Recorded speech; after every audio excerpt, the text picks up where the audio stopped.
Ethan Carter had mastered the art going unnoticed. At 12 years old, he had learned that silence was safer than attention, and distance less painful than rejection. Every morning, he slipped through the gates of Willow Creek Middle School in the quiet suburbs of Ohio, hoping no one would notice the way his shirt clung to his back or the greasy strands of hair that fell into his eyes.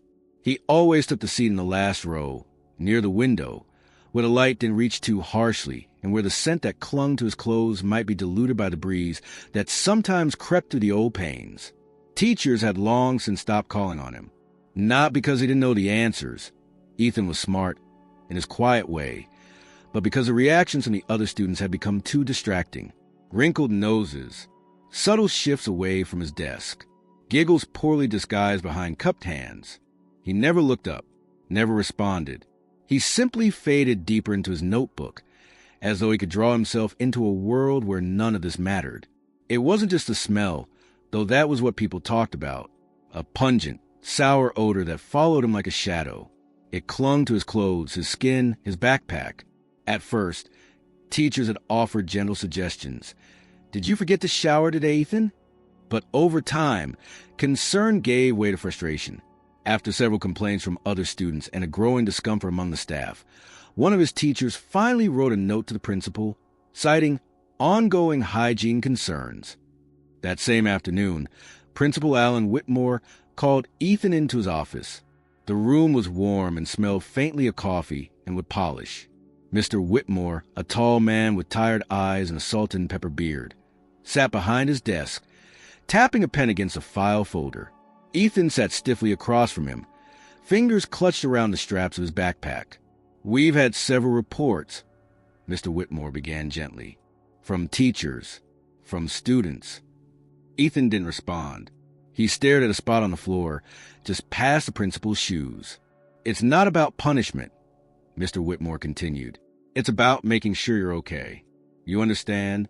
Ethan gave a small nod, but it was more out of instinct than comprehension. The letter sent home that day was short and clinical. "Your son must receive proper hygienic care before returning to school." It was folded neatly and stapled to a notice of temporary suspension. Ethan didn't react as he stuffed it into his backpack. That afternoon, classes had already ended when Mr. Whitmore noticed the boy walking alone down the sidewalk, shoulders hunched beneath the weight of his bag.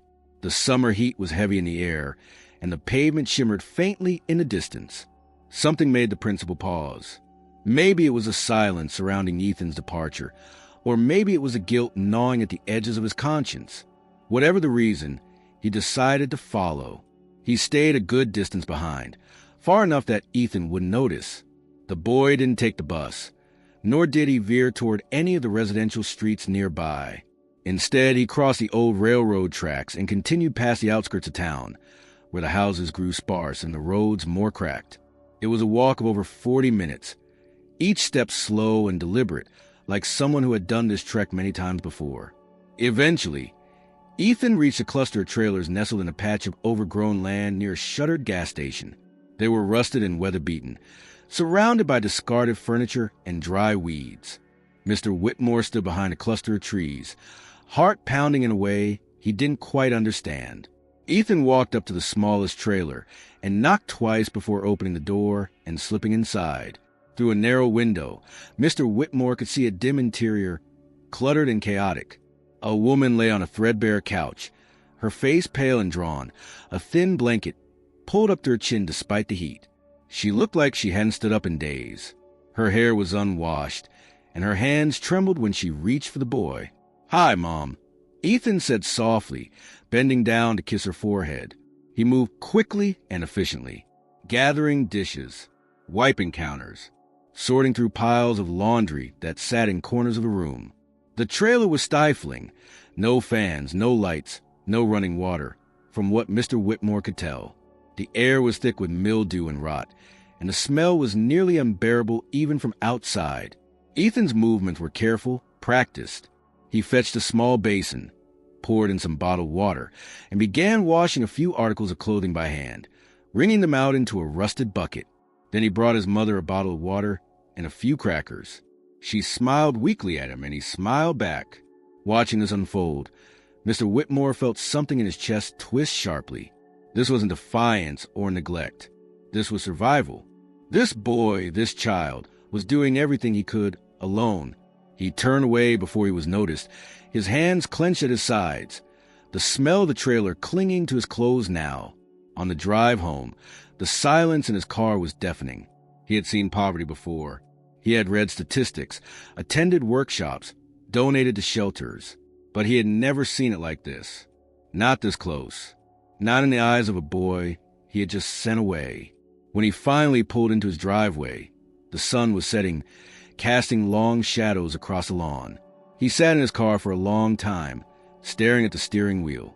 Tomorrow, he would call a meeting, not a disciplinary one, a different kind, one that might finally make Ethan Carter visible. The following morning at Willow Creek Middle School began like any other. Students trickled into the front doors, backpacks slung lazily over one shoulder, conversations buzzing with talk of homework and weekend plans. But in the quiet, windowless conference room at the far end of the administrative wing, something unusual was about to unfold. Principal Alan Whitmore stood at the head of a long table, his face grim, hands clasped behind his back as he waited for the others to settle in.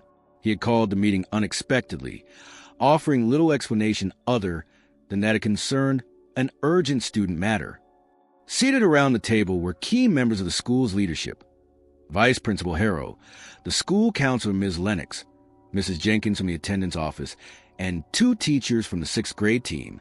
They exchanged puzzled glances as Mr. Whitmore finally began to speak, his voice lower than usual and tinged with a weight none of them could quite place.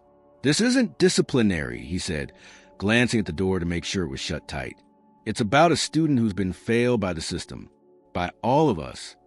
Without giving names, he described the trailer, the isolation, the mother's condition, and the living situation he had witnessed the evening before. As he spoke, the room grew increasingly silent, the air thick with discomfort that no one could escape.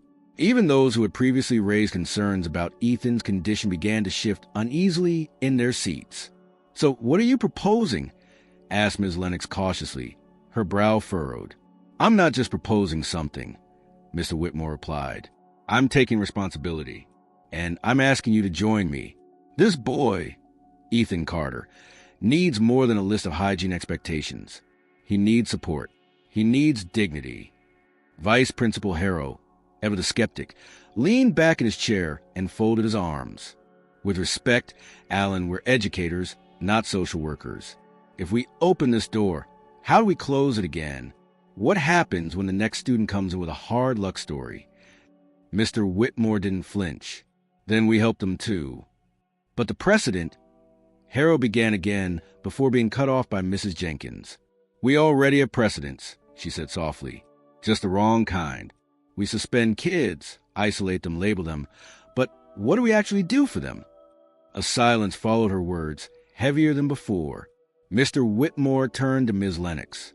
"Can you reach out to social services, see what we can do about health care and access to resources for family?" She nodded slowly, still processing everything. "And I want us to find a way to get Ethan back in school. Not next month. Not next week. This week. He deserved that much." Later that day, Ethan remained absent from the classroom, but his presence lingered in the halls in the form of murmurs and speculation. The story of his suspension, though watered down by gossip, had already started to circulate among students and a few curious parents. Some claimed it was because he had refused to clean up. Others whispered that he had some disease. None of them knew the truth. By mid-afternoon, Mr. Whitmore sat alone in his office, staring at the stack of unopened mail on his desk. His mind wandered to the look on Ethan's face the day before, blank, not out of defiance, but out of exhaustion. That expression haunted him more than anything. Then, something unexpected happened. A knock came at the door. It was Ms. Lennox, holding a small notepad and looking more energized than he'd seen her in months.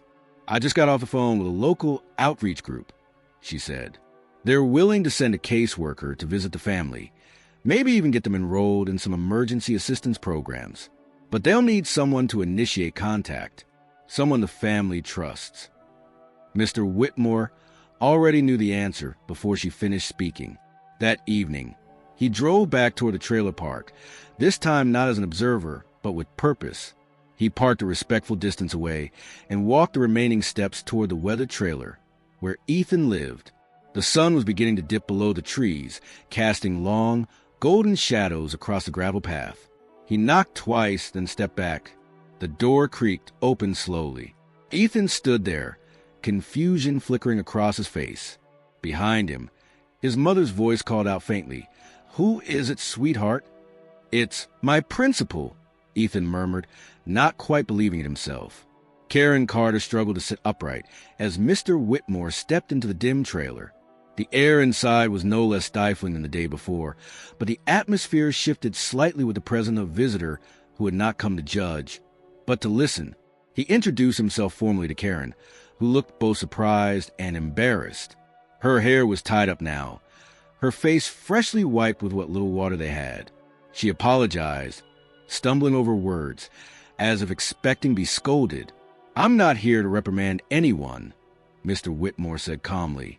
"I'm here because I saw what no one else had taken the time to see, and I believe we can help." Karen's eyes filled with tears, though she blinked them away quickly. She nodded, biting her lip. They sat for nearly an hour, discussing what support could look like: groceries, clothing, basic utilities, and a direct line of communication with a local outreach agency. Mr. Whitmore emphasized that this wasn't about pity or charity. It was about fairness, about acknowledging that no child should be punished for circumstances beyond their control. Ethan remained mostly quiet through the exchange, listening from the corner as if waiting for it all to fall apart. But as the principal stood to leave, he turned to the boy with a rare softness in his voice.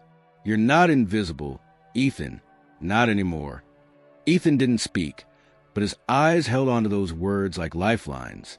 That night, Mr. Whitmore composed a new letter. Not a suspension notice, not a warning, just a simple message to the staff and community, announcing an upcoming meeting about student welfare and the role of compassion in education. He chose his words carefully, knowing they would spark debate. But he also knew the truth. If change was ever going to come, it had to start with seeing, really seeing. And finally, someone had. The email went out first thing Monday morning, with a subject line that gave no hint of its weight. Staff meeting, student support initiative. But within hours, speculation had already begun circulating to the break rooms, hallways, and teacher group chats. Some thought it was just another workshop about inclusive practices, or maybe another mental health awareness module. Others suspected it might be about the increasing absenteeism rate, or the parent complaints that had been growing louder each semester. What none of them anticipated was that the meeting would divide the schools so sharply, drawing lines between what educators believed their roles should be and what the community expected them to be. By the time the faculty gathered in the auditorium that afternoon, there was an undercurrent of tension humming just below the surface. Mr. Whitmore stood at the podium, facing the full teaching staff, administrators, and even a few invited members from the district office. He didn't waste time with pleasantries or small talk. "There's a student in our care who's fallen through every crack in the system," he began, his voice steady but edged with urgency. "And we were going to let him disappear until we didn't." Without revealing private details, he painted a clear enough picture: a child living in poverty, a home without basic resources, a family struggling in silence. He described the school's decision to suspend the student and his own personal decision to investigate further. Then he laid out his proposal. "I'm asking us, as a school and as a community, to do more than just acknowledge the issue. I'm asking us to act, to create a network of support, not charity, not pity, but responsibility." He introduced a framework he begun outlining with Ms. Lennox: a volunteer committee of staff to coordinate donations and resources, an anonymous system for teachers to flag students who might need assistance, and a partnership with local businesses to offer essential services to families in need. He called it compassion in practice. The room remained still for a moment after he finished, the weight of his words settling over them. Then the voices began. Mrs. Powell, a veteran math teacher known for her rigid structure and no-nonsense demeanor, stood first. "I have compassion," she said sharply. "But where does it end? We're already stretched thin." We're counselors, test monitors, nutritionists, babysitters. And now you want us to be social workers too. A murmur of agreement rippled through a portion of the audience. Others shifted uncomfortably, unsure where they stood. Ms. Holloway, a younger language arts teacher, responded before Mr. Whitmore could. But isn't that exactly what we signed up for? Not the labels, but the responsibility? We talk about equity all the time. This is equity in action. It's unrealistic, Mr. Turner, the PE coach, chimed in. We've got over 600 students. If we start down this road, it's never going to stop. What happens when people start demanding help instead of education? This isn't about entitlement, Ms. Lennox interjected from her seat near the stage. It's about access. If a child can't shower or eat, how can they learn? We're not giving them an advantage. We're just giving them a chance. The debate intensified from there. Some teachers feared that too much involvement could lead to liability issues or backlash from parents. Others worried about burnout, already feeling overwhelmed by the emotional labor of their jobs. A few suggested that the principal's actions, though well-intentioned, had overstepped boundaries and placed the school in a precarious position. But a quieter group, mostly younger staff members or those who had dealt closely with struggling students, began organizing in response. They met after school, exchanging ideas on how to set up a discreet clothing bank, how to gather hygiene kits without drawing attention, how to distribute meals for weekends through a free lunch program without humiliating recipients. A few of them even began canvassing their neighborhoods, speaking to local store owners and church leaders about possible partnerships. Outside the staff meeting, the ripple effects of suspension were beginning to spread among parents. The school's PTA group had gotten wind of the incident, and though the official details were scarce, opinions were forming quickly. Some parents were furious, not at Ethan, but at the fact that a child had been allowed to reach such a state unnoticed. Others were vocal in their support of suspension, citing health concerns and fairness to other students. A post on the local community Facebook group ignited the conversation further. Would you want your child sitting next to someone who hasn't bathed in weeks? It read. The comments below exploded, some filled with outrage, others with empathy. One woman, a former student of Willow Creek, wrote, "When I was in 7th grade, I was that kid. I wore the same hoodie every day because it was all I had. If someone had helped me back then, maybe I wouldn't have dropped out." Soon, what had started as a quiet internal matter became a focal point for the entire community. Mr. Whitmore received emails from news outlets asking for interviews. A journalist from a local paper even appeared at the school gates one morning, trying to speak with students. The district superintendent called, concerned about the image of the school, but also intrigued by the potential impact of the initiative. Meanwhile, Ethan remained at home, unaware of the growing storm around him. Karen had received a visit from the outreach worker Ms. Lennox had contacted, and though it was difficult to open up, she had agreed to accept limited assistance, a voucher for groceries, a visit from a mobile health unit, a promise that someone would check on them weekly. It wasn't much, but it was something. Back at school, Mr. Whitmore was working late most evenings, drafting policies, coordinating with volunteers, and responding to a never-ending stream of messages. He knew the pushback would come. He'd anticipated the resistance. What he hadn't expected, however, was how personal some of it would feel. An anonymous note appeared in his inbox one morning. "If you care so much, maybe you should just take them into your house." But another message arrived later that same day. Handwritten, no name, "Thank you for seeing him." And that was enough to keep him going. By the end of the week, the community had begun to divide clearly into two camps, those who believed that the school had gone too far, and those who believed it hadn't gone far enough. But Mr. Whitmore wasn't interested in the division. He was building something else entirely, something that didn't rely on consensus, something rooted in the belief that schools, above all, were places where every child deserved to be seen, known, and protected. For days, the school pulsed with a different kind of energy, one neither born of excitement nor fear, but of anticipation. Something had shifted. The debate surrounding Ethan Carter had not disappeared, but beneath the surface tension, something more meaningful began to take root. It wasn't loud. It wasn't official. It didn't begin with a speech or an announcement. It started instead with a cardboard box placed quietly in the corner of the main office, marked in simple black marker, for families in need. No one claimed ownership of the box, but within 24 hours it was filled. Gently used jackets, bars of soap, a few new packs of socks and underwear, a toothbrush still in its packaging. The following week, another box appeared beside it. This one labeled weekend meal packs. Word had spread, quietly and respectfully, through an email chain of parents who had watched the school's handling of Ethan's case with empathy rather than judgment. It wasn't a formal program. It didn't need to be. At the same time, Mr. Whitmore and Ms. Lennox worked with a handful of trusted staff members to finalize a plan that would allow Ethan to return to school without drawing unwanted attention. They coordinated with the school nurse to set aside a private room where Ethan could freshen up in the mornings. Clean clothes, donated discreetly, would be stored there.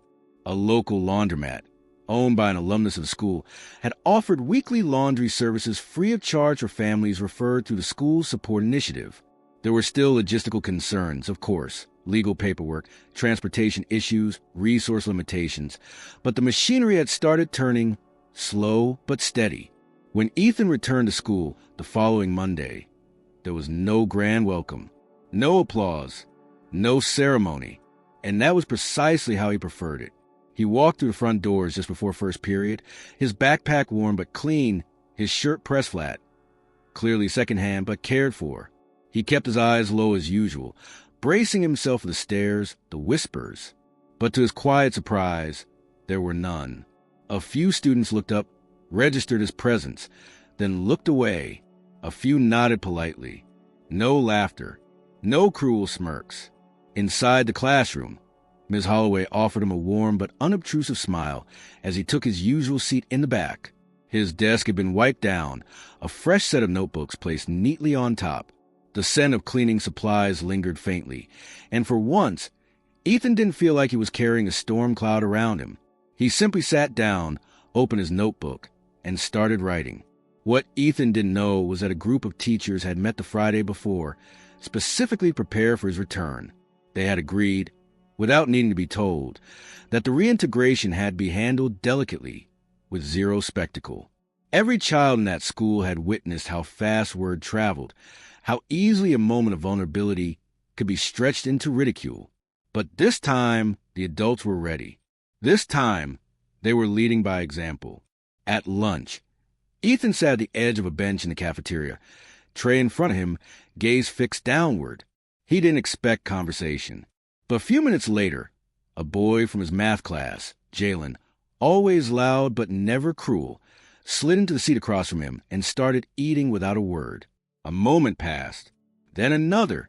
Finally, Jalen said, "Hey, your poster in art class looked cool last month. That was yours, right?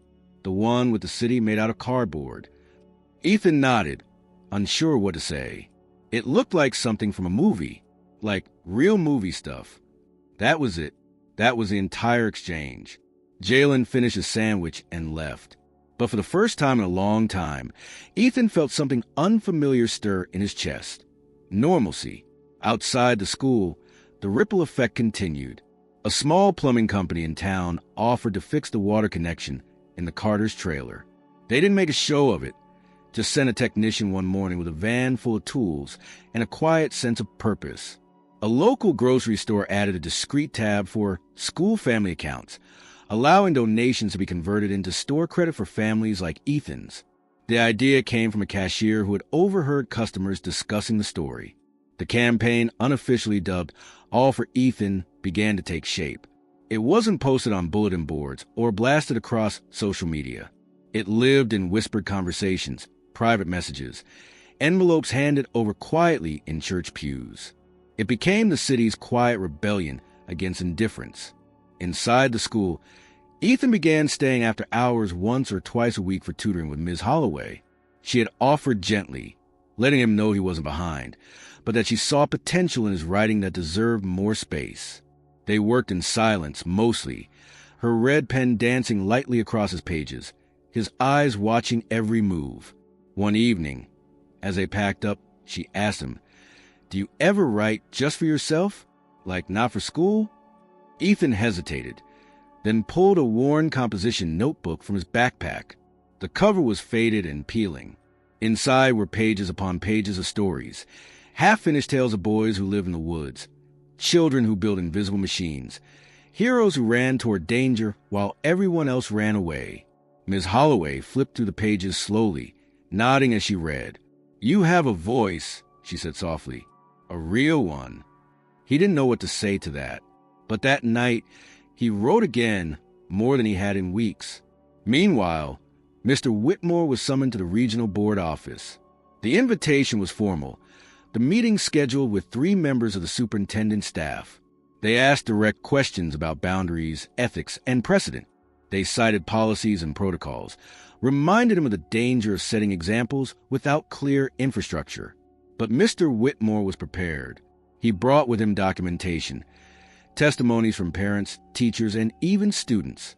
He brought photos of the resource station, quietly growing in the back of the school library. He shared the story of how Ethan's situation had become a turning point, not a controversy. At the end of the meeting, one of the board members, a younger man in his early 30s, sat back and asked, "Do you worry that by doing all this, you've made us responsible for every child home life?" Mr. Whitmore looked him in the eye and answered, "No, I worry that we forgot we always were." There was no formal ruling, no reprimand, just a quiet agreement to monitor the situation and report progress. By the time spring began to roll in, Willow Creek Middle School felt subtly transformed. The students didn't talk about Ethan the way they used to. In fact, they rarely mentioned him at all. He was simply another kid in the halls, turning in assignments, answering questions, even laughing occasionally when a teacher told a joke that caught him off guard. He had become, at last, something he'd never dared to believe he could be: ordinary, seen, and slowly, but surely, part of something again. The auditorium at Willow Creek Middle School hadn't been this full since the winter concert, but the atmosphere now was markedly different. Rows of metal chairs stretched out beneath the lowlights, occupied by parents, teachers, community members, and a few representatives from the school district. A low murmur moved through the crowd, snippets of gossip, skepticism, and genuine curiosity. They were there for a public discussion on student welfare, though most knew it was really about the choices Principal Whitmore had made and the chain of events that had followed. What began as one boy's suspension had become something much larger, a quiet reckoning about the responsibilities of a school and the expectations of community. Mr. Whitmore stood at the edge of the stage, waiting for the assistant principal to finish his brief introductions. His notes were tucked into a folder under his arm, but he wasn't planning to use them. He'd spent too many nights preparing for this moment to need a script. When he finally stepped up to the podium, the audience grew silent. "I want to begin by telling you a story," he said, his voice calm but clear. "It's not a hypothetical, not a thought experiment. It's about a student, a real child, a boy who walked the halls of the school every day, while most of us never really saw him." He paused, letting the words settle. Faces in the crowd tilted slightly, brows furrowed. "This boy was suspended," he continued, "because he smelled bad. That was the reason. Not for fighting or cheating or even skipping class. He was suspended because of how he smelled. A few uncomfortable shifts in the chairs. A cough. Someone near the back muttered something under their breath. "I followed him home," Mr. Whitmore said, before anyone could interrupt. "Not because I didn't trust him, but because something didn't sit right. What I found at the end of that walk changed everything for me." There was no need to describe the trailer again. He had shared the basics with those who needed to know with the family's consent. He had chosen his words carefully. The goal was never pity. It was clarity. "We talk a lot in education about preparing kids for the future," he said. "We test, we assess, we measure growth. But how can a child focus on fractions if he hasn't eaten since yesterday? How can he write an essay if he slept on a cold floor with no electricity?" His voice didn't rise, but its steadiness gave it force. "Some people told me I went too far, that I crossed a line, that this isn't the job of a school." He glanced at the audience, catching eyes, some supportive, some defensive. "But I would argue," he said, "that maybe we've misunderstood what the job of school is." Maybe the point isn't just to teach kids algebra and grammar, but to remind them that they matter, that they're seen, that they're safe. He opened the folder at last and pulled out a single sheet of paper. This is a writing assignment from that same student. He entered our district-wide essay contest last month. The theme was what it means to be seen. He won first place. He looked down at the paper, his fingers brushing the edges. With his permission, I'd like to read you part of what he wrote. He began, his voice softer now. Being seen is not about people looking at you. It's about them not looking away. For a long time, I thought I didn't matter. That maybe if I was quiet enough, small enough, the world would forget I existed, and that would be okay. But then someone didn't look away. Someone stayed. And that made me believe I could stay, too. When he finished, the room was still, not hushed in politeness, but silenced by something deeper. Not everyone clapped. Not everyone agreed. But no one spoke for a long moment. Later, a few parents approached him. Some thanked him. A handful expressed cautious support, asking how they could help. One man, a local business owner who had been skeptical from the start, simply said, "I didn't know it was like that," before walking away. In the days that followed, the essay was published in the town's weekly newspaper and picked up by a regional education blog. Calls came in from other schools asking about the support system Willow Creek had built. A neighboring principal requested a meeting to discuss starting a similar program.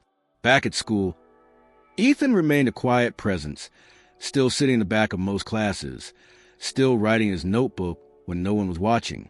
But the lines around him had softened. Students who had once pretended he didn't exist now greeted him in the hallway, some out of genuine friendliness, others because they sensed something had changed and didn't want to be left behind. Karen Carter, his mother, had begun to improve slightly. With access to medical care and regular groceries, she could move more freely around the trailer. She even visited the school once for a parent meeting. She looked tired but proud, standing beside Mr. Whitmore as he walked her through Ethan's recent progress. "I used to think asking for help was weak," she said quietly as they stood outside the office afterward. "But I think maybe I was just scared of hearing no." "You didn't hear no this time," Mr. Whitmore said. "No," she echoed. "We didn't." By the end of the semester, Ethan had passed every one of his classes. He wasn't at the top of the honor roll, and he didn't join any clubs, but he came to school every day. He turned in his homework. He raised his hand in class once or twice.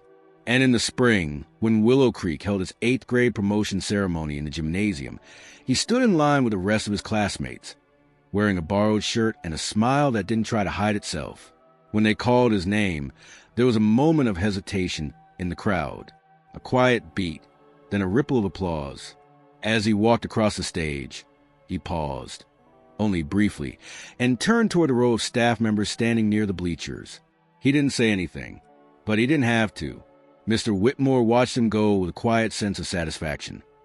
Not because the program had succeeded or a plan had worked, but because a boy who had once felt invisible had finally been given space to be seen. And in the end, that had always been a lesson worth teaching.